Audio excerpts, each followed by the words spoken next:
आजची सभा ही महाविकास आघाडीची काँग्रेस पक्षाचे आपले उमेदवार धनंजयजी चौधरी यांना मतदान करावं, त्यांचा प्रचार करावा, 20 तारखेला प्रचंड मताधिक्यानं विजयी करावं ही विनंती करण्याकरता आम्ही आलेलो. धनंजयचं भाषण तुम्ही ऐकले, मी अजून अधिकारीच करतो. आमदार झाल्यावर थोडा आवाज मोठं वापरतो. काय वाटलं तुम्हाला भाषण ऐकल्यावर? तुम्ही विचार करा, एखादं व्यक्तिमत्व उभं राहिलं आणि बोलायला लागलं का लक्षात येतं का किती खोलवरचं. धनंजयचं हे भाषण ऐकल्यानंतर मला लक्षात आलं, शिरीषदादा नाराज होऊ नका, शहरात 100 रिंगण.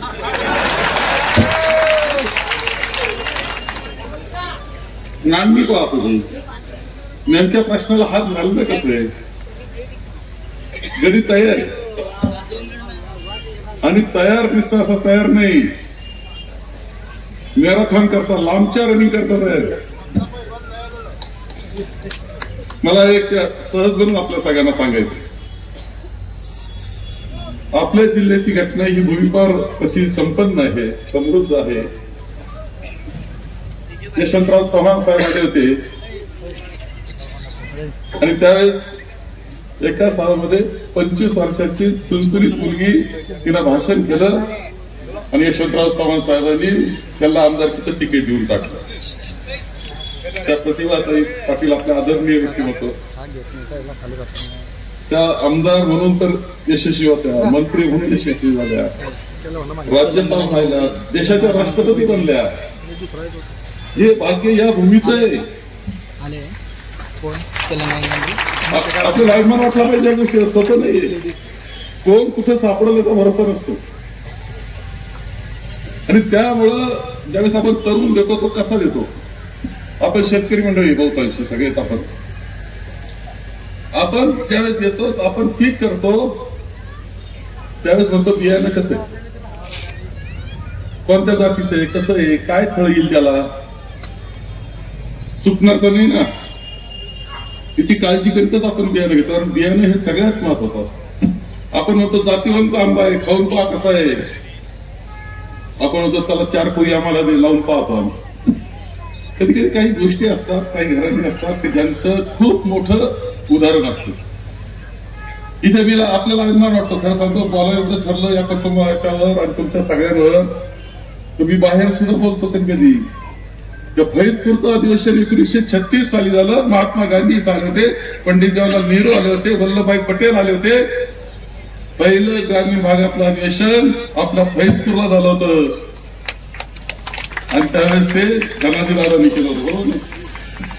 अरे किती महत्वाची गोष्ट आहे. हा इतिहास सोपा नाही बरं का. आपल्याला महत्व कधी कधी कळत नसतं. शिर्डीच्या आमचे बरेच गोंदकर पोते सगळे आपले नातेवाईक आहेत. तुमच्या ओळखीचे मित्र असतील. शाहूबाबा कधी गेलो? 6 वर्षापूर्वी गेलो होतो. पाहुणा आलता त्यावेळी शाहूबाबा दर्शनाला. पंढरपूरला गेलो. पंढरपूरच्या एखाद्या पाहुण्याला विचारलं कधी गेलता रे पांडुरंगाला? गेलो होतो 2 वर्षापूर्वी. कसं जिथं असतं ना तिथं महत्वच कळत नाही बऱ्याच. बाहेरचा येतो, आषाढीला येतो, कार्तिकीला येतो, एकादशीला येतो. हा गडी गावचा म्हणतो काय नाही, आले ते पाहुणे आले तेव्हा गेलो होतो. हे वैशिष्ट्य असतं. आपण आपलं जे आपल्याजवळ जे धनसंपत्ती आहे मोलाची आहे, पैशापेक्षा वेगळी आहे, पण हे जपणं आणि ते वाढवणं ही जबाबदारी सुद्धा आपल्या सगळ्यांची असते. धनंजयला खरं म्हणजे तिकीट आम्ही जाहीर केलं. मला अधिकार नव्हता तसा जाहीर करायचा. खडगे साहेबांना सुद्धा सीईसी मध्ये झाल्यानंतर खडगे साहेब जाहीर करतात. पण मी आपलं धाडस केलं. म्हटलं धनंजय पुढचा उमेदवार तू. श्रीदाची परवानगी घेतली नाही. नंतर म्हटलं त्यांना आता मी बोललो खरं. परंतु काही गोष्टी असतात त्या घडाव्या लागतात. त्या पद्धतीने घडल्या.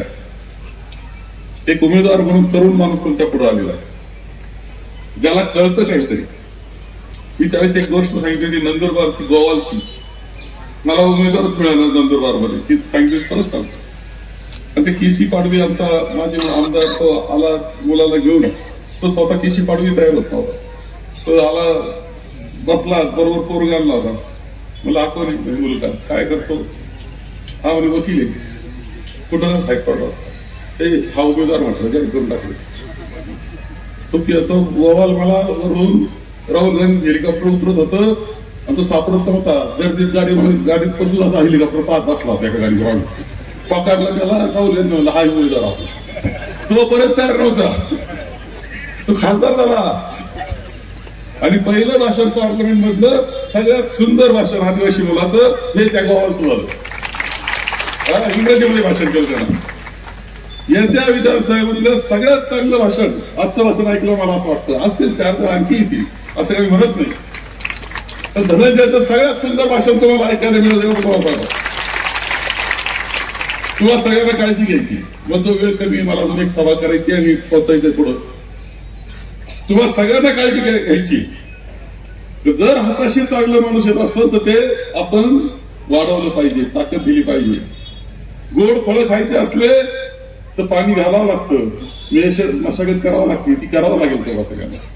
तुम्हाला काय करायचंय 20 तारखेपर्यंत काम करायचंय. पुढे तुमच्या करता भक्कम असा हा युवक मिळणार आहे. आणि काही चुकलं तो दिसला तर शिरीषदारांना सांगायचं, मला सांगायचं की शिरीषला धनंजय सांगा बरं असं मनगट धरेल त्याचं.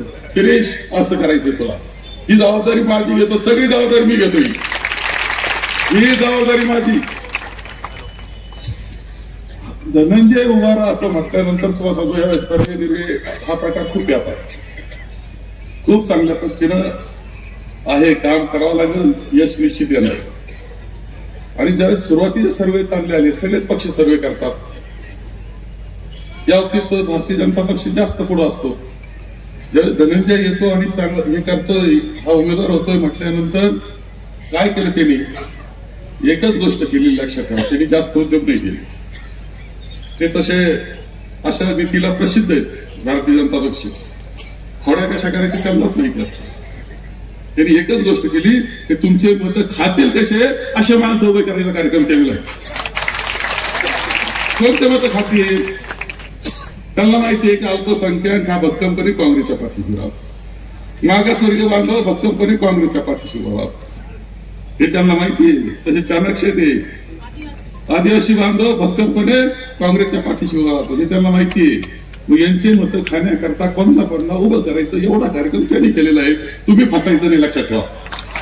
तुम्ही प्रचार करत असं सांगायचं, दुसरं कोणाला मत देणं याचा अर्थ भाजपला मत देणं, हे लक्षात ठेवा. आमच्या अल्पसंख्याक बांधवाला सांगेल, आदिवासी बांधवांना सांगेल, सगळे जे पुरोगामी विचाराचे, राज्यघटनेला मानणारे, राज्यघटना तत्वाला मानणारे, त्या सगळ्यांना मी सांगतो त्यांच्या या नीतीला फसू नका.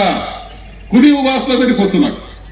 तुम्ही जबाबदारी घ्या, घरोघर जा, लोकांना सांगा की आपल्याला आपली राज्यघटना वाचवायची आहे, आपल्याला लोकशाही वाचवायची आहे, आपल्याला धर्मवाद नकोय, जातीवाद नकोय. ती परंपरा आपल्या या भूमीची आहे, तुमच्या भूमीची सुद्धा. ती परंपरा पुढे न्यायची आहे. अशा वेळेस धोका झाला नाही पाहिजे याची काळजी घ्यायची आहे. तेव्हा उमेदवार असं कुणी मला माहित नाही, पण उमेदवारातल्या घरातलं मत नाही पडलं पाहिजे याची सुद्धा काळजी तुम्ही घ्यावा. समाजाला प्रत्येक मत जपण्याची जबाबदारी तुम्ही घेतली पाहिजे, तरुण कार्यकर्त्यांनी घेतली पाहिजे, वडीलधाऱ्यांनी घेतली पाहिजे, महिला मंडळाने सुद्धा घेतली पाहिजे. अरे राज्यघटना आपली, तिच्यावर आघात भारतीय जनता पक्ष करतोय, पुन्हा चातुर्वर्ग आणण्याचं म्हणतोय. तेव्हा इथं सीताक्का बसली, एक आदिवासी भगिनी, आदिवासी कार्यकर्ती, झोपडीत राहणारी, एका राज्याची ग्रामविकास मंत्री झाली. ही देणगी आपल्या राज्यघटनेची आहे. गरीबात गरीब माणसाला ताकद देण्याची ही जबाबदारी ही राज्यघटना घेते. आणि एवढं जर महत्वाचं काम तो करते, गरीबाला किंमत काय आली? गरीबाला किंमत याच्या करता आली की ती राज्यघटना मताचा अधिकार दिला म्हणून आली. हे असे आहेत भारतीय जनता पक्षावाले. एक भगिनी आमची, तिला राष्ट्रपती बनवलं, पण पार्लमेंटच्या इमारतीचं उद्घाटनाला नाही बोलवलं, तिला एकटेच होते. आमचा आदिवासी भगिनी नाही बोलवलं तिला. सगळ्यात प्रमुख कोण देशामध्ये ते पार्लमेंटचं उद्घाटन करू शकतं असं राष्ट्रपती, बोलवलं का रे? नाही बोलवलं. श्रीराम तर सगळ्यांचं राम, सगळ्यांना निमंत्रण आहे. आमच्या आदिवासी भगिनीला राष्ट्रपती असून नव्हतं की नाही जाऊ शकत. तुमचा राम सुद्धा खरा नाही. तुमचा राम मथुराम आहे, आमचा राम खरा राम आहे. जो आमचा महात्मा गांधीने जाताना श्रीराम म्हणले, हरे राम म्हणले, ते राम जे आहे तो खरा राम आहे. आणि म्हणून आपल्या सगळ्यांना ह्या सगळ्या गोष्टीची काळजी घेतली. आपल्याला आणखी एक गोष्ट या निमित्तानं सांगेल. आमच्या ताईचं भाषण होणार आहे, आमच्या युवक नेत्याचं भाषण होणार आहे, शिवसेनेचे थोडं बोलतील ते, नंतर माझ्या नंतर तेवढं ऐकून जायचं, तो एवढं सांगतो. आणि सीताच्या 5 मिनिटं बोलतील, त्यांचं ऐकून जा. इतक्या दूरवरून आलं त्या हैदराबादवरून. मी आपल्याला एक सांगतो, सध्याचं जे सरकार आहे ना, ते सरकार सुद्धा आपल्याला मान्य नाही. सरकार महाराष्ट्र जनतेला बिलकुल मान्य नाही. त्यावेळेस सरकार बनलं, महाविकास आघाडी होती, मी त्यावेळेस मंत्री होतो, उद्धवजी त्यावेळेस मुख्यमंत्री होते, सरकार होतं आमचं. कोरोनामध्ये 2 वर्ष अडचणीचे होते, पण प्रत्येक माणसाची काळजी घेण्याचं काम आम्ही केलं. शेतकऱ्यांच्या कर्जमाफ्या केल्या, एका फटक्यात कर्जमाफी, एका फटक्यात एकदाच फक्त तुम्हाला सही किंवा अंगठा द्यावा लागला. असं कर्ज फटाफट 2 लाख रुपये माफ करून टाकले. प्रत्येक गोष्टीची काळजी घेतली. सरकार ते चांगल्या पद्धतीने चाललेलं बदलावण्याचं जे काम केलं गेलं, कुठे डाव खेळला गेला. आणि 50 खोके तुम्हाला माहिती, 50 खोकं म्हणजे काय मला माहिती. 50, 40 बोलते, गेले सुरतला, गेले गुवाहाटीला, परत पणजीला, तिथून आले, काय झाडे, काय डोंगर, आणि ते सरकार बनलं. तेव्हा पक्षांतर बंदी कायदा केलेला आहे आपण. पक्षांतर बंदी कोणी 5 वर्ष पक्ष बदलू नये. मोडीत काढला, मोडीत. स्वायत्त संस्थांची काळजी वाटते आपल्याला की या भाजप सरकार काय करणार आहे. स्वतः पंतप्रधान म्हटले की राष्ट्रवादीच्या एका नेत्याने 70,000 कोटीचा घोटाळा केलाय म्हटले. नेता तिकडं, धुवून स्वच्छ, तिजोरीच्या चाव्या त्याच्या हातात. ज्यांनी 70,000 कोटीचा घोटाळा त्याच्या हातात, तू खाय आम्हाला पाठव. अरे काय करायचं. आज जर पाहिलं की सगळं मंत्रिमंडळ तपासा, ह्या सगळ्या चौकशीच्या लाईन मध्ये तिकडे गेलेले सगळे. आणि तिकडे गेले ते वॉशिंग मशीन मध्ये घातलं तर तिकडे स्वच्छ होऊन निघतो. ना खाऊंगा, न खाणे दूंगा, न खाऊंगा म्हणणारे तिथं सगळं भ्रष्टाचारांचं मंत्रिमंडळ बनलेलं आहे. काय कारभार. मंत्रालय भ्रष्टाचाराचं केंद्र बनलं. लाडकी बहिणीसारखी योजना घेऊन त्याच्या आधारावर जगता येते सध्या. पण जेवढे पैसे भगिनी दिले ना आमच्या, त्याच्यापेक्षा जाहिरातीवर जास्त खर्च केला गेला. आणि यांना लाडकी बहिणी म्हणण्याचा काय अधिकार आहे. मणिपूरमध्ये आदिवासी भगिनीवर अत्याचार झाले, पंतप्रधानांनी साधा निषेध नाही केलेला त्याचा. अत्याचार झाले, किती वाईट अत्याचार झाले तुम्ही माहिती घ्या. आमच्या पैलवान भगिनी ज्या ऑलिम्पिकमध्ये गोल्ड मिळवण्याच्या ताकदीच्या, त्यांच्यावर अत्याचार झाले. तो खासदार मोकाट फिरतो आणि त्या मुलींना जेलमध्ये ओढून गेलं, जेलमध्ये टाकलं. कसलं काय धर्म, कसलं काय कसलं लाडक्या बहिणी. बिल्किस बानू नावाची महिला जिच्यावर अत्याचार गुजरातमध्ये झाले, सामूहिक अत्याचार करण्यात आले. तिच्या मुलाला नवरा जिवंत तिच्या पुढे मारलं, तिच्यावर अत्याचार केले. ती लहडली कोर्टामध्ये, जेलमध्ये टाकलं, जन्मठेपेची शिक्षा झाली त्यांना. हे आल्यानंतर त्यांना सोडवलं एवढंच नाही तर त्यांना मिरवणूक काढण्यात आली, हारतुरे पेढे वाटण्याचा कार्यक्रम. अरे हे काय बहीण ती कोण आहे. तुम्ही पाहिलं असेल संगमनेरला तुडून काढले आम्ही. तुम्हाला असं ते प्युअर पाहिलं असेल, उलटा पलटा बोललंय भाजपचं, तर वासना नाही व्हायची कधी कोणची. हे सगळं यांना लाडकी बहिण नाही, यांची बहिण लाडकी नाही, यांना सत्ता लाडकी आहे. लक्षात ठेवा, सत्तेकरता चाललेला कार्यक्रम आहे. आपले पैसे आपल्याला वाटतायत. प्रचंड महागाई वाढवली जाते. युवकांच्या बेरोजगारीचं काही बोलायला तयार नाही, शेतकऱ्याच्या प्रश्नावर बोलायला तयार नाही. खोटं नाटक सगळं करायचं. अशी बनवाबनीचा कार्यक्रम चालला, बिलकुल फसायचं नाही.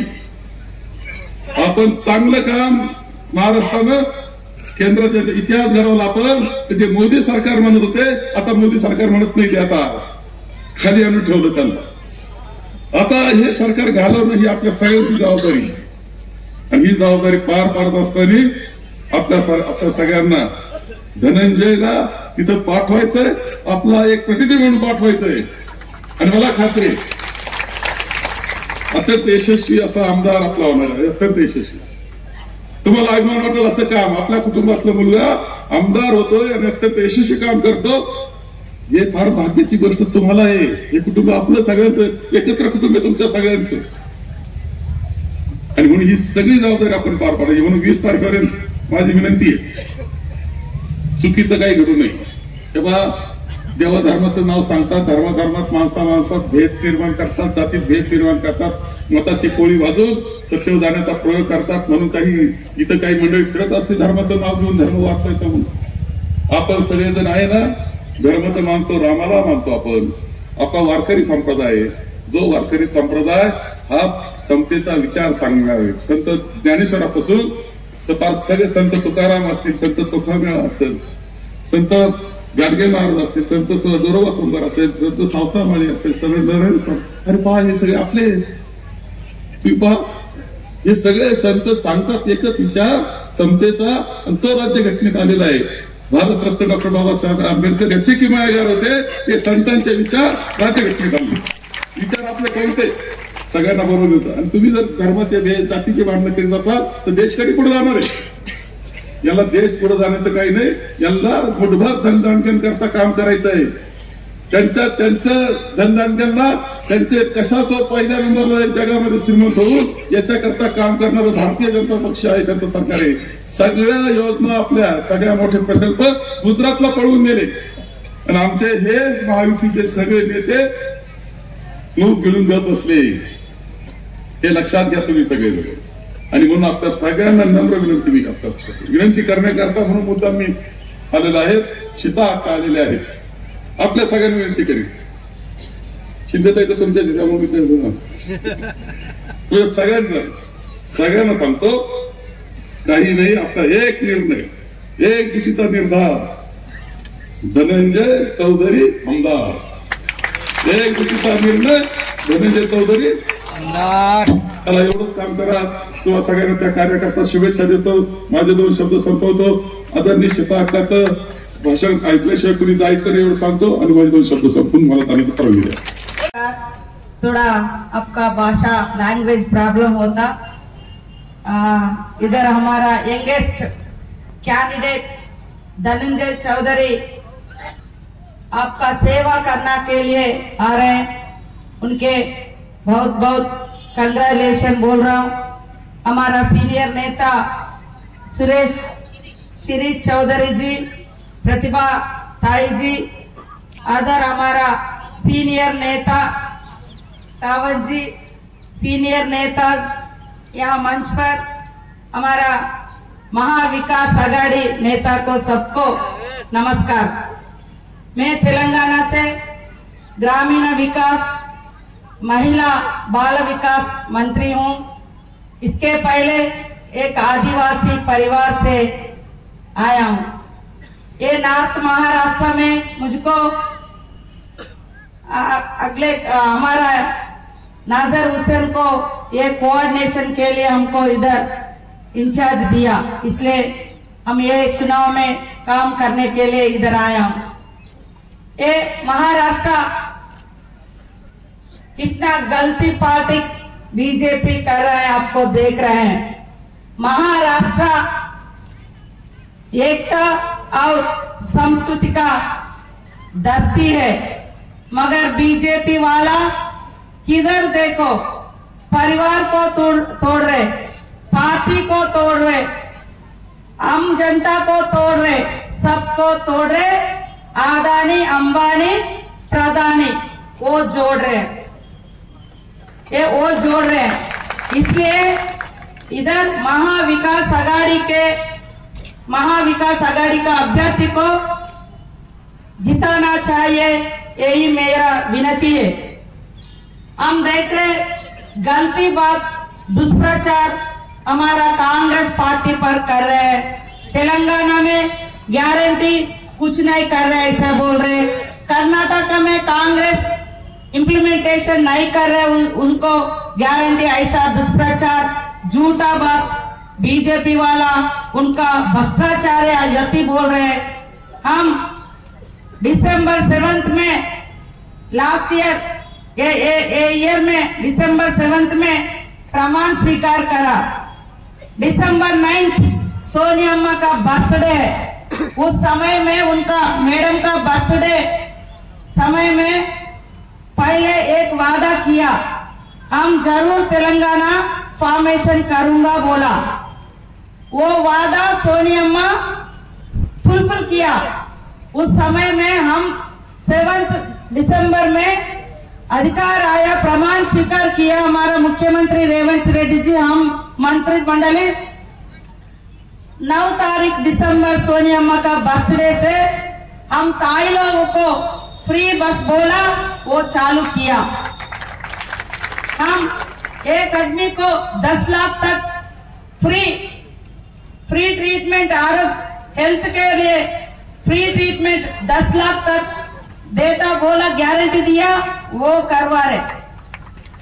हम एक एक वादा क्या क्या बोला वो फुलफिल कर रहा है।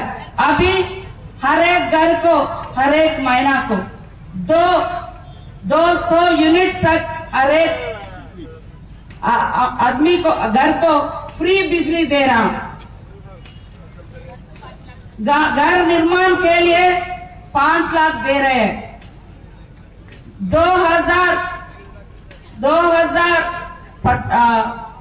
हमारा गवर्नमेंट है ना, 2014 में उस पहले गैस सिलेंडर का दाम कितना है? 600-500, मगर बीजेपी वाला 1200 तक लाया। हम तेलंगाना में 500 एक सिलेंडर दे रहे हैं। अभी इंटीग्रेटेड स्कूल, इंटरनेशनल जैसे स्कूल बनाएंगे बोला, हम शुरू किया। हमारा दान के लिए बोनस 500 बोनस देकर बोला, वो भी शुरू किया। हम एक एक गारंटी कंप्लीट कर रहे हैं।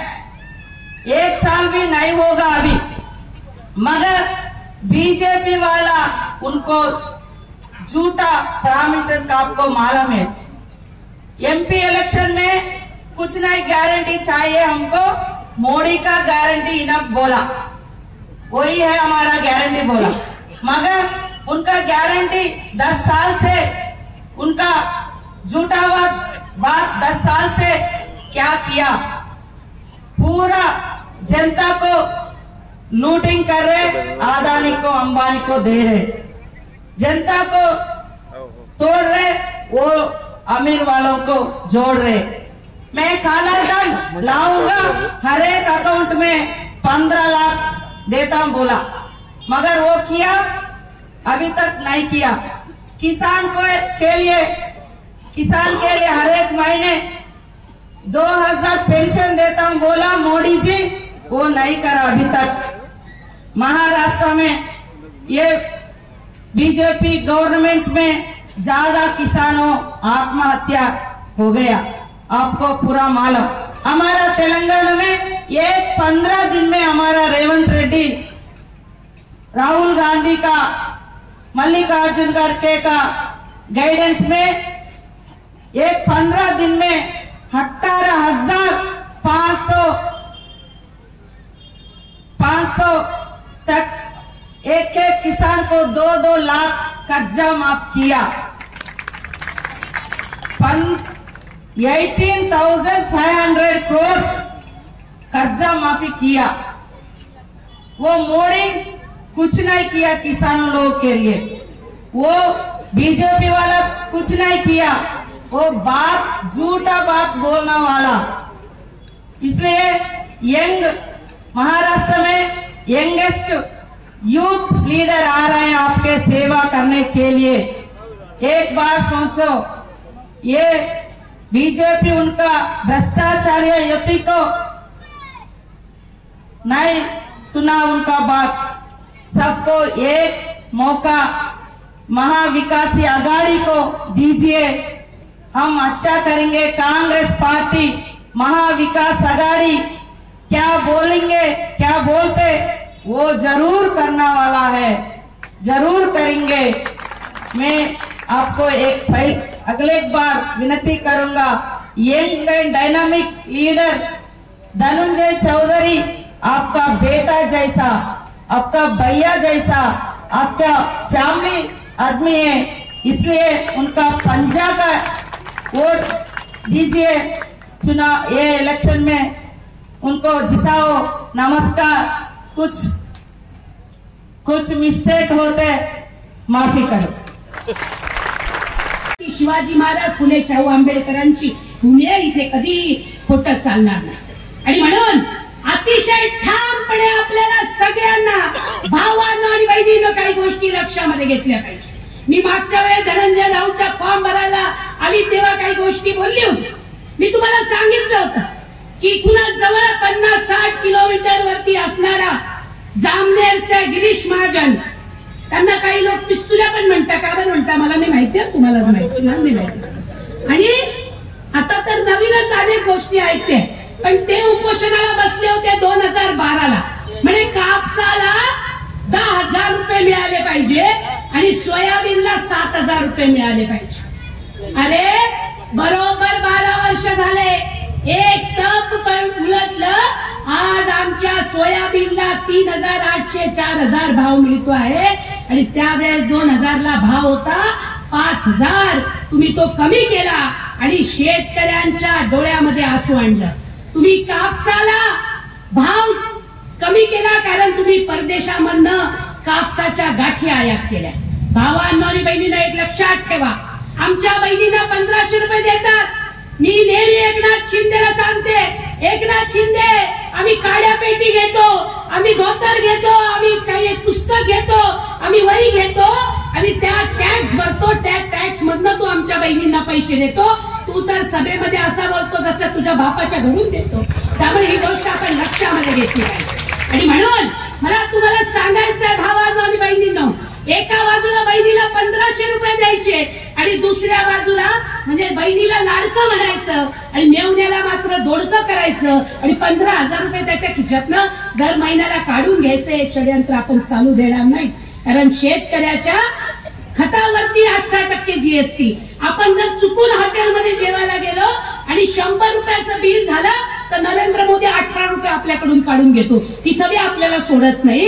हे सगळे धंदे चाललेले आहेत आणि म्हणून आपण हे लक्षामध्ये ठेवलं पाहिजे की ज्या पद्धतीनं या देशामध्ये सुरू आहे, या राज्यामध्ये सुरू आहे, 8 लाख कोटी रुपयाचं कर्ज आमच्या डोक्यावरती तुम्ही केलेलं आहे। पण आम्ही सांगतो, महाविकास आघाडीनं काल आपला जाहीरनामा जाहीर केलेला आहे आणि काय सांगितलंय जाहीरनामा? आमची पहिली हमी आहे ती म्हणजे महागाई कमी केली जाईल, सगळ्यात पहिली हमी ती आहे। दुसरी हमी आहे आमची की शेतकऱ्याच्या शेतीमालाला हमी भाव दिला जाईल। मला माहिती आहे इथे केळी पिकवणारे शेतकरी आहेत आणि मग विमा मंजूर करून घ्यायचा असला की विमा कंपनी वाल्यांना चिरीमिरी द्यावी लागते, ती कुठपर्यंत जाते याचा जरा तपास घ्या, कारण विमा कंपन्यांचा नफा 6,000 कोटी पर्यंत जातो। आणि म्हणून आपण सांगितलंय की कुठल्याही प्रकारचे नसताना हे 45 दिवसाच्या आत प्रत्येक शेतकऱ्याला विम्याचे पैसे दिले जातील आणि शेतीमालाला हमी भाव दिला जाईल। आणि मग माझ्या बहिणींना आपण काय म्हणत होतो, महाविकास आघाडीनं एक पिल्लू सोडून दिलं होतं, काय आम्ही 2,000 देऊ, एकनाथ शिंदेला आम्ही 2100 देऊ। म्हटलं अरे थांब, 6 तारखेला जाहीर केलं, आम्ही बहिणींनो तुम्हाला 3,000 देणार आहोत। आणि म्हणून गावागावात जा, सांगा की हे पैसे आता आम्हाला 3,000 मिळणार आहे। ही गोष्ट आपण गावागावामध्ये याचा प्रचार केला पाहिजे, प्रसार केला पाहिजे, आपण सांगितलं पाहिजे। महिलांना मोफत बस देणार आहोत, तेलंगणामध्ये काय करतो आहोत ते ताई सांगणार आहे। आपण 6 सिलेंडर 500 रुपयाला देणार आहोत, ही गोष्ट आपण लक्षामध्ये ठेवली पाहिजे। आणि सगळ्यात महत्वाचं म्हणजे 2.5 लाख नोकऱ्या आम्ही सत्तेत आल्यानंतर 6 महिन्याच्या आत करणार आहोत, ही गोष्ट आपण लक्षात घ्या तरुण मित्रांनो। आणि उरलेल्या तरुणांना 4,000 रुपये महिना हा स्टायपेंड देणार आहोत। इथे आदिवासी आहेत, मी सांगू इच्छिते आदिवासी भावा बहिणींनो, तुमचं बजेट 100% तुमच्यासाठीच वापरलं जाईल, याच्यासाठी कायदा केला जाईल। जर कुठला मंत्री ते वापरणार नाही, अर्थमंत्री, तर त्याच्यावरती केस घालण्याचा अधिकार तुम्हाला असेल। हा पण निर्णय आम्ही केलेला, ही गोष्ट लक्षात घ्या। आणि म्हणून खूप गोष्टी आहेत भावांनो आणि बहिणींनो सांगण्यासारख्या, सीताकाला आपल्याला ऐकायचंय, पण एक गोष्ट आपण लक्षामध्ये ठेवली पाहिजे, यांनी आज जाहिरात दिली आहे, बिन नावाची जी जाहिरात दिली आहे. अरे हिम्मत असेल आणि खरंच तुमच्या बापाचं नाव तुम्हाला सांगता येत असेल तर सांगा लोकमत मध्ये जाहिरात कोणी दिली, आम्ही तुम्हाला उत्तर देतो. खोटारडे आहेत तुम्ही आणि म्हणून खोटी जाहिरात दिली आहे. आता तेलंगणाची मंत्री आली आहे, कर्नाटकाचे मंत्री येणार आहेत, आपले तिकडे हिमाचलचे मंत्री येणार आहेत. माझा प्रश्न आहे भाजपवाल्यांना, अरे तुम्ही फक्त या महाराष्ट्रामध्ये आणि मध्य प्रदेश मध्येच का लाडकी बहीण योजना राबवतात? तुमचं सरकार तर 16 राज्यामध्ये आहे, मग बाकीच्या राज्यामध्ये तुम्ही का राबवत नाही? कारण महाराष्ट्राच्या जनतेनं तुम्हाला हिसका दाखवला. जर लोकसभेबरोबरच निवडणूक झाली असती विधानसभेची तर 162 ठिकाणी आपण पुढे आहोत आणि या अशा ठिकाणी सुद्धा जिथे पुढे नाही तिथे आपण गेलो असतो आणि आपलं सरकार तेव्हाच आलं असतं. आणि म्हणून महाविकास आघाडीचं सरकार येतंय भावांनो आणि बहिणींनो. धनंजयला मत देणं म्हणजे उद्धव ठाकरेंना मत देणं, शरद पवारांना मत देणं, राहुल गांधींना मत देणं आणि मग ज्यांनी भाजपला मत दिलं त्यांनी लक्षात ठेवायचं की छत्रपती शिवाजी महाराजांचा पुतळा यांनी 9 महिन्याच्या आत धारातीर्थी कोसळला आणि आमच्या अस्मितेला यांनी तडा दिलेला, ही गोष्ट आपण लक्षामध्ये ठेवली पाहिजे. आणि म्हणून भावांनो आणि बहिणींनो, काही जण आता आलेले आहेत, आमच्यामधलेच काही जण उभे राहिले आहेत. आम्ही म्हटलं होतं होय, इथं आमचे भगतसिंग बापू बसलेले आहेत, यांनी पण फॉर्म भरला होता. काँग्रेस पक्षाच्या निवडणुकीचा फॉर्म भरण्याचा अधिकार सर्वांना होता, तिकीट मागण्याचा अधिकार सर्वांना होता. पण याच रावेरमध्ये जे आता एक विरोधी पक्षामध्ये म्हणून उभे आहेत त्यांच्या वाढदिवसाच्या दिवशी मी इथे येऊन सांगितलं होतं की जर तुम्हाला तिकीट मिळालं तर धनंजय चौधरीला बसवायची जबाबदारी माझी, तो अपक्ष फॉर्म भरणार नाही. पण जर त्याला तिकीट मिळालं तर तुम्ही बसण्याची जबाबदारी तुमची, हे मी सांगितलं होतं. माझं आव्हान आहे, माझ्या नावानं खोट्या गोष्टी पसरवत जर कोणी असेल, कोणी जर काही सांगत असेल, कोणी सांगतं तडवी भावांच्या म्हणे त्या प्रतिभाताईनं तुमचं हे केलं, अरे माझं चॅलेंज आहे, याच रावेरमध्ये इथे उभं राहून मी सांगते, एकाही माणसानं आदिवासीनं जर सांगितलं की प्रतिभा शिंदेनं त्याच्याकडून 100 रुपये घेतले आणि एखाद्या माणसाला प्रतिभाताईनं त्यांना दुसऱ्या कोणाकडून पैसे घेतले, भाजपच्या सुद्धा गिरीश महाजन पासून सगळ्यांनी सांगितलं जर मी 1 रुपया कोणासाठी घेतला असेल तर मी भर चौकामध्ये फाशी घ्यायला तयार आहे. तुम्ही आणा माणूस दाखवा, असं खोटं पसरवू नका. अरे आम्हाला माहिती आहे, माझा मुस्लिम भाऊ, माझी मुस्लिम बहीण, माझा आदिवासी भाऊ, माझा दलित भाऊ हा विसरलेला नाही. हिंदू बिलामध्ये काय झालं डॉक्टर बाबासाहेब आंबेडकरांच्या बरोबर. आणि म्हणून दलित, आदिवासी, मुस्लिम हे कधीही, आणि ओबीसी, शेतकरी, महिला, अरे महिला त्या देवेंद्र फडणवीसला विचारा, तू अमोल शिंदेला गोळ्या घातल्या, तो तिकडचा अमोल शिंदे बरं बदलापूरचा, त्या बदलापूरच्या अमोल शिंदेला गोळ्या घातल्या, अरे तो खरंच गुन्हेगार आहे तर चौकामध्ये त्याला फाशी दिली असती तरी आम्हाला काहीच हरकत नाही. त्याला गोळ्या घातल्या ठीक आहे, पण तू तुझ्या समाजाच्या माणसाला वाचवण्यासाठी, आपटे नावाच्या माणसाला वाचवण्यासाठी तू पुरावे नष्ट केले, इतका तू भ्रष्ट आहे. आणि तू काय म्हणतो आम्ही मुलींना वाचवू, तो कदापि वाचवणार नाही. आणि म्हणून अशा बदला आपल्याला घ्यावा लागेल भावांनो आणि बहिणींनो. आणि म्हणून आपण सर्वांनी हे लक्षात ठेवलं पाहिजे, या देशामधलं काल देवेंद्र फडणवीस भाषण करत होता आणि संविधानाला लाल पुस्तक म्हटलं. लाज वाटली पाहिजे तुम्हाला. जो संविधान इथल्या शेतकऱ्याला, इथल्या ओबीसीला, साळी, माळी, कोळी, धनगर सर्व जाती धर्मांना आरक्षण देतो, जगण्याचं बोलण्याचं स्वातंत्र्य देतो, त्या संविधानाला जर तुम्ही लाल पुस्तक पडत असाल तर तुम्ही महाराष्ट्राच्या खुर्चीवर बसण्याच्या लायक नाही, हे आपल्याला ठणकावून सांगावं लागेल. आणि म्हणून भावांनो आणि बहिणींनो, एकही मत दुसऱ्याला देणं, अपक्षाला मत देणं म्हणजे भाजपचा फायदा करणं आहे, ते तुम्ही करणार नाही. महाराष्ट्रामधला सर्वात तरुण कमी वयाचा उमेदवार याला तुम्ही 20 तारखेला भरघोस पंजा या चिन्हावरती मत द्याल आणि 23 तारखेला त्याला निवडून द्याल आणि एक नवा इतिहास प्रस्थापित कराल, हीच अपेक्षा तुमच्याकडून करते आणि थांबते. नमस्कार. आपल्या रावेर यावल विधानसभा परिसराची निवडणूक जी आता अवघ्या 10 दिवसात वोटिंग होणार आहे, त्यासाठी कार्यकर्ता मेळावा इथे आयोजित केला गेलेला आहे. आणि या कार्यकर्ता मेळावा प्रसंगी आपण सर्व इथे आलात, आपल्या सर्वांचे खूप खूप मनापासून स्वागत करतो. मित्रहो, गेल्या 3 ते 4 महिन्यापासून आपण निवडणुकीची तयारी करत आहोत, मोर्चे बांधणी करत आहोत. तुमच्या सर्वांच्या आशीर्वादाने मी संपूर्ण मतदारसंघामध्ये तुमच्या दाखवलेल्या दिशेने, तुमच्या दाखवलेल्या मार्गाने या मागच्या 3 महिन्यामध्ये संपूर्ण मतदारसंघाचा दौरा केला, कृतज्ञता दौरा केला. त्या दौऱ्यानिमित्त प्रत्येका गावागावात तुम्ही मला दिशा दाखवली, दादा आपल्याला ही कामं करून घ्यायची. गावागावातल्या अडीअडचणी आपण समजून घेतल्या, गावागावातल्या प्रत्येका समाजातल्या घटकांशी आपण माझी भेट करून दिली. आणि या सर्व भेटीगाठी करत करत संपूर्ण मतदारसंघाचा जो अभ्यास झालेला आहे, आता त्या अभ्यासाला आपल्याला चालना द्यायची, गती द्यायची. आणि ते तुमच्या आशीर्वादाशिवाय, ते तुमच्या साथीशिवाय शक्य होणार नाही.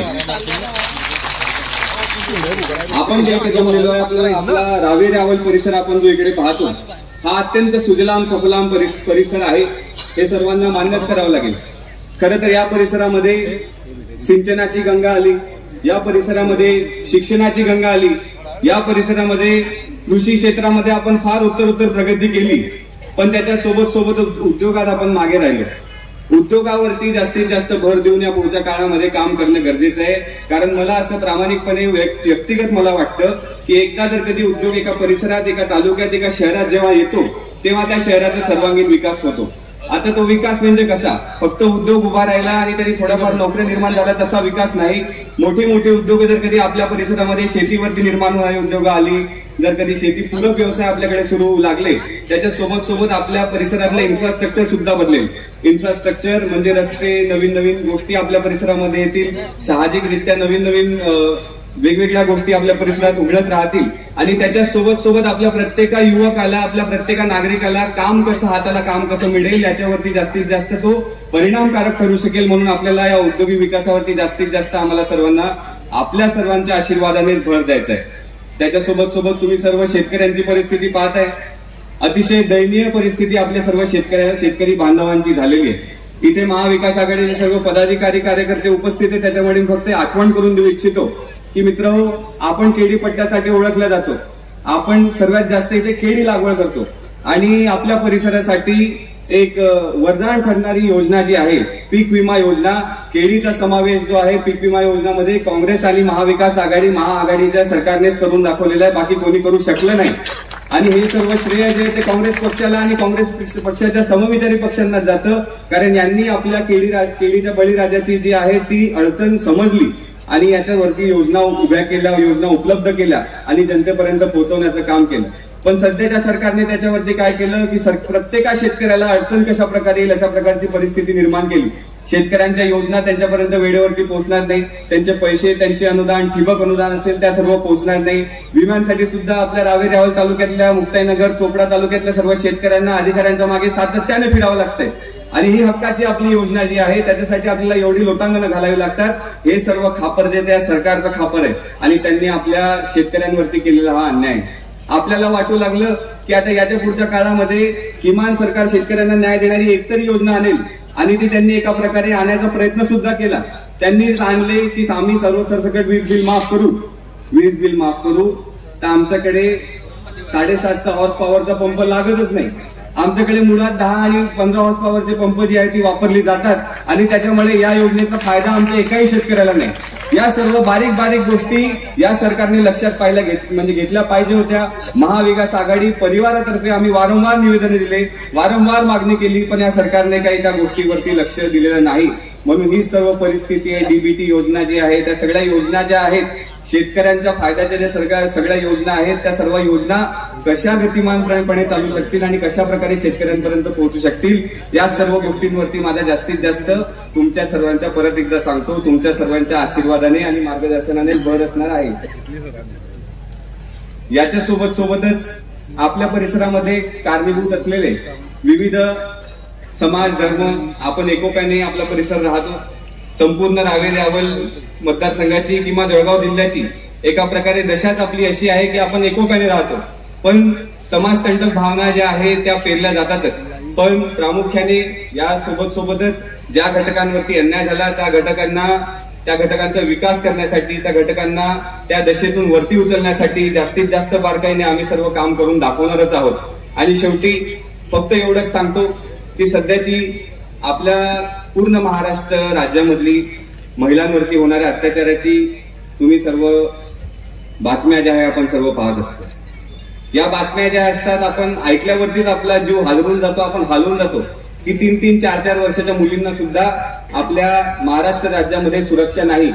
कशा प्रकारचे कृत्य महाराष्ट्र राज्यामध्ये होत आहेत ते तुम्हाला सांगण्याची काही गरज नाही. पण आपल्या माता भगिनी, आपल्या महिला भगिनी ज्या आहेत त्या सन्मानाने कशा जगाव्या याच्यावरती सध्या कोणी आवाज उचलायला तयार नाही. आपल्या माता भगिनी जर कधी त्यांच्या प्रत्येकाच्या हाताला काम असलं, त्यांना स्वतःच्या हक्काचा, मेहनतीचा, कष्टाचा पैसा कमवता येत असला आणि या सगळ्या गोष्टी जर कधी आपण लक्ष देऊन करू शकलो तर त्यांचे सशक्तीकरण जे आहे ते आवर्जून होईल. आणि तीच मोहीम आम्ही मागच्या 3 महिन्यापासून स्वतःच्या हातामध्ये घेतली आहे की बचत गटामार्फत ज्या सर्व महिला बचत गटाशी जुडलेल्या आहेत आम्ही त्यांना विविध प्रकारचे प्रशिक्षणाबद्दलची माहिती दिली. त्यांना त्यांच्या गावामध्ये कशा प्रकारे म्हणजे कोणतं प्रशिक्षण त्यांना गरजेचं आहे आणि त्या गरजेच्या प्रशिक्षणासोबत कोणते व्यवसाय जे त्यांच्या गावामध्ये सुरू होऊ शकतील अशा प्रकारची आम्ही माहिती त्यांना दिली. त्यांनी आवर्जून त्या गोष्टीला, त्या आमच्या योजनेला, आमच्या कार्याला त्यांनी प्रतिसाद दिला आणि प्रत्येका गावातल्या बचत गटाच्या महिला ज्या आहेत त्या प्रशिक्षण मागू लागल्या. प्रशिक्षण आता रावेर तालुक्यामध्ये सुरू सुद्धा झालेले होते. आचारसंहितेच्या पहिले ते प्रशिक्षण आटोपले सुद्धा आहेत आणि भर तोच असणार आहे की बचत गटाशी जुडलेल्या जेवढ्या सगळ्या महिला असतील आणि बचत गटाला जोडू शकणाऱ्या आणि किंवा आणखीन महिला ज्या आहेत, माता भगिनी ज्या असतील, त्यांना व्यवसाय त्यांच्या स्वतःच्या हक्काचे सुरू करायचे आहेत, त्यांच्या हाताला काम असण्याची जी गरज आहे त्यांना आम्ही आवर्जून स्वतःहून मदत करू, त्यांच्या व्यवसायांना चालना देऊन स्वतः चालना द्यायची आम्ही प्रयत्न करू. एवढं सगळं काम जे आहे ते पुढच्या 5, 50, 40 वर्षाचं आमचं नियोजन आहे. तशा प्रकारचं एक कार्य उभं करून दाखवायचं. कारण समोरचे प्रश्न विचारतात की नेमका 5 वर्षामध्ये काय विकास झाला. त्यांना प्रत्युत्तर फक्त एवढंच आहे की तुमच्याकडे 7.5 वर्ष महाराष्ट्राच्या राज्याने जी आहे ती सत्ता दिली होती, ती सत्ता तुम्ही आमच्या मतदारसंघामध्ये कशा प्रकारे उपभोगली आणि आमचा रावेर परिसर तुम्ही कशा प्रकारे वरती नेला, हा माझा त्यांना प्रश्न आहे. त्याच्यावरती काही अपवाद करता, त्यांच्यासोबत काही अपवाद करणं एवढं योग्य नाही. मी फक्त आपल्या सर्व बांधवांना एवढंच सांगू इच्छितो की अगदी कालच्या एका हाकेवरती आपण सर्व इथे आवर्जून उपस्थित झालात, एवढ्या मोठ्या संख्येने उपस्थित झालात. अशीच आपल्याला आपली ऊर्जा जी आहे ती 20 तारखेपर्यंत कायम ठेवायची आहे आणि 20 तारखेवरती पंजा या निशाणीवर, 2 क्रमांकाच्या निशाणीवरती मला नाही विजय करायचंय, तुम्हाला स्वतःला विजय करायचंय. फक्त एवढंच सांगतोय. कारण असं की मला आमदारकी, खासदारकीचं तेवढं महत्व नाही, पण मला तुमची चिंता आहे, तुमच्या हक्कांची चिंता आहे, तुम्हाला न्याय मिळवून देण्याची चिंता, ही प्रामाणिकपणे माझी चिंता आहे आणि त्याच गोष्टीसाठी मला काम करायचंय. शेवटी जाता जाता फक्त एवढंच आपल्या सर्वांना सांगतो की माजी नामदार बाळासाहेब थोरात आपल्या राज्याचे माजी महसूल मंत्री, खरं तर स्वतः ते संगमनेर मधनं उमेदवार सुद्धा आहेत आणि त्यांनी कार्यकर्त्याला कशा प्रकारे बळ द्यावं, साहेबांचा फोन आला आणि साहेबांनी सांगितलं की सभा लावावी लागणार आणि साहेब इथे आले तर साहेब आपल्या मनापासून आपला धन्यवाद देतो, आपल्याला आपले आशीर्वाद सुद्धा घेतो. कारण आपण ज्या पद्धतीने कार्यकर्त्याला बळ देत आहात ते फार महत्वाचं आहे. आणि जाता जाता सन्माननीय महाविकास आघाडीचे जेवढे घटक पक्षाचे सर्व पदाधिकारी जे इकडे उपस्थित आहेत, आपण ज्या प्रकारे ज्या पद्धतीने या निवडणुकीमध्ये सर्व उतरलेला आहात त्याबद्दल मी आपल्या सर्वांचा आशीर्वाद घेतो. कारण एवढी मेहनत तुम्ही घेतात, मला कधी कधी असं वाटतं की मी मेहनत घेताय की काय, पण तुम्ही सर्व एवढा म्हणजे मोठ्या प्रमाणात सर्व लोक आशीर्वाद देण्यासाठी उतरले आहात. त्याबद्दल आपल्या सर्वांचा खूप मनापासून ऋणी आहे, तुमच्याप्रती कृतज्ञता व्यक्त करतो आणि माझे मनोगत संपवतो. जय हिंद, जय महाराष्ट्र, जय महाविकास आघाड़ी. नहीं आता, लेकिन आज जरूरत है धनंजय जैसे युवाओं की ये मतदार संघ को जरूरत है और हम लोग ने भी सोच समझ के फैसले लिए कि युवाओं के लिए आज सबसे कम उम्र का आमदार जो होगा वो हमारा धनंजय शिरीष चौधरी रहेगा इंशाअल्लाह.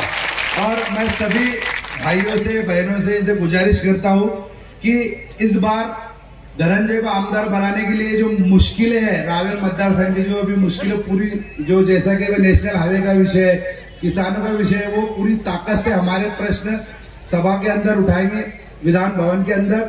मुझे ज्यादा भाषण तो नहीं आता, लेकिन हम कोशिश करेंगे कि फैजपुर से आजू बाजू के जितने भी देहात है वहाँ बहुत ज्यादा मेहनत करेंगे और धनंजय चौधरी को आमदार बनाने की पूरी कोशिश। इंशाल्लाह धनंजय अगला आमदार रहेगा हमारे मतदारसंघ से। त्यांचे प्रचार सभा आपण आयोजित केलेली आहे। आपल्याला धनंजय भाऊला विधानसभेत पाठवलं। धनंजय भाऊ हा अतिशय हुशार आणि सर्वांना हवा असा वाटणारं व्यक्तिमत्व आहे त्याचं। आणि म्हणून बाळासाहेब चौधरी, धनाजीनाथ चौधरी, शिरीष दादा आणि आता धनंजय, आपण धनंजयला मदत करणार आहे। आपण धनंजयच्या या पिढीनं जे बाळासाहेबांनी काम केलं, शैक्षणिक काम केलं, पाण्याच्या धरणांचं काम केलं, सहकार क्षेत्रात काम केलं, असं कोणतं क्षेत्र नाही की त्या क्षेत्रामध्ये त्यांनी काम केलं नाही। आणि म्हणून आज रावेर तालुका सुजलाम सुफलाम आहे। त्याच्यामागे यावल तालुका सुजलाम सुफलाम आहे। त्यांनी जिल्ह्याकरताच काम केलं आणि त्या जिल्ह्याचा विकास केला। दूध फेडरेशन त्यांनी आणलं, दुधाचा विकास केला। आजही दूध फेडरेशन सुरू आहे। हे अतिशय या कुटुंबानं विकासाचं जिल्हावर काम केलेलं आहे। आणि धनंजय, मला खात्री आहे की तो आपल्याला तसा 40 वर्षाचा उमेदवार आहे। तो 40 वर्ष चालेल असा उमेदवार आहे। आता जर तो निवडून आला तर त्याला प्रचंड दिवस त्याला 40 वर्ष काम करता येईल। आणि आता एक नवीन उमेदीचा उमेदवार आपल्याला भेटला आहे, त्याला मदत करावी विनंती करतो। 2 शब्द संपवतो। यांच्या विजयासाठी जी आपण प्रचार सभा या ठिकाणी आयोजित केली आहे, या सभेचं मुख्य आकर्षण महाराष्ट्राचे नेते, आपल्या विधानसभेचे नेते, आपले सर्वांचे लाडके नेते आदरणीय बाळासाहेब थोरात साहेब यांचं थोड्याच वेळ या ठिकाणी आगमन होणार आहे। तत्पूर्वी या व्यासपीठावर उपस्थित महाविकास आघाडीचे तिघही पक्षांचे राज्याचे पदाधिकारी, निरीक्षक, जिल्ह्याचे पदाधिकारी, तालुक्याचे अध्यक्ष, सर्व प्रमुख कार्यकर्ते, उपस्थित बंधू आणि भगिनींनो, 20 तारखेला आपल्याला आपला नवीन आमदार निवडायचा आहे। आणि मला कल्पना आहे आताच्या पंजाचं बटन दाबण्यासाठी तुम्ही सर्वजण उत्सुक झालेला आहात।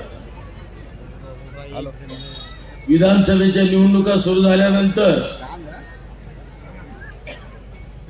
शिरीषदादांनी 6 महिन्यापूर्वी त्यांच्या वाढदिवसाला निर्णय घेतला की मी आता थांबणार आहे आणि धनंजय भाऊला पुढे करणार आहे। प्रदेशच्या नेत्यांचं म्हणणं होतं की शिरीषदादा असं चालणार नाही, ही निवडणूक अटीतटीची आपल्यालाच लढावी लागणार आहे। परंतु ज्यावेळेस मुंबईला उमेदवारांच्या मुलाखती झाल्या आणि ज्यावेळेस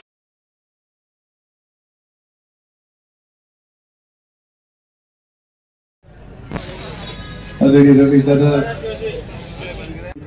आणि या ठिकाणी आम्ही सर्व जनता जनार्दन, महाविकास आघाडीवर प्रेम करणारी सगळी आया बहिणी, भाऊ भगिनी, वडील मंडळी सगळी या ठिकाणी आपण आदरणीय बाळासाहेब थोरात यांचं मार्गदर्शन ऐकलं, प्रतिभाताईंचं मार्गदर्शन ऐकलं, सीताकांचं मार्गदर्शन ऐकलं, संजय सावंत यांचं मार्गदर्शन ऐकलं।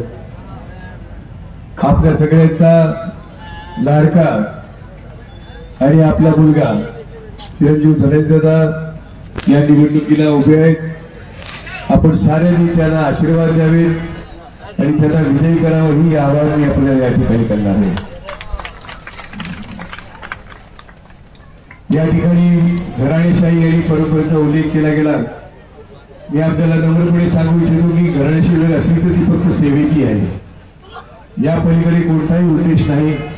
सत्ता आणि सत्तेच्या माध्यमातून पैसा मिळवणे हा आमचा कधी उद्देश नव्हता आणि यापुढे देखील राहणार नाही. चिरंजीव धनंजय यांनी या मतदारसंघातल्या जनतेमध्ये मिसळून त्यांची अडचणी प्रश्न समजून घेतले, त्याच्यावरती काय काम केलं पाहिजे या संबंधीचा विचार विनिमय केला, नियोजन केलंय आणि त्यामधून आपल्याला एक प्रतिनिधी म्हणून या पुढच्या काळामध्ये काम करण्याची संधी मागण्यासाठी आपल्या समोर तो या उमेदवार म्हणून या ठिकाणी उभा आहे. म्हणजे आपल्या सगळ्यांना विनंती आहे की अशा एका तरुण उमेदवाराला आपण आपला आशीर्वाद द्यावा मताच्या रूपाने आणि त्याला बहुसंख्येने विजयी करावा. या मंचावरती आणि या मंडपामध्ये आलेले सर्व महाविकास आघाडीचे नेते कार्यकर्ते प्रेमी मंडळी यांचं सगळ्यांचं मी मनापासून आभार मानतो. खूप वेळ झाला असून देखील आपण सारे या ठिकाणी शांतपणे बसलात. बाळासाहेब थोरात गेल्यानंतर देखील आपण शांतपणे पुढची भाषणं ऐकून घेतली. याबद्दल मी आपल्या सगळ्यांचा मनापासून ऋणी आहे. आपल्या सगळ्यांना धन्यवाद देतो आणि माझे 2 शब्द संपवतो. जय हिंद, जय महाराष्ट्र.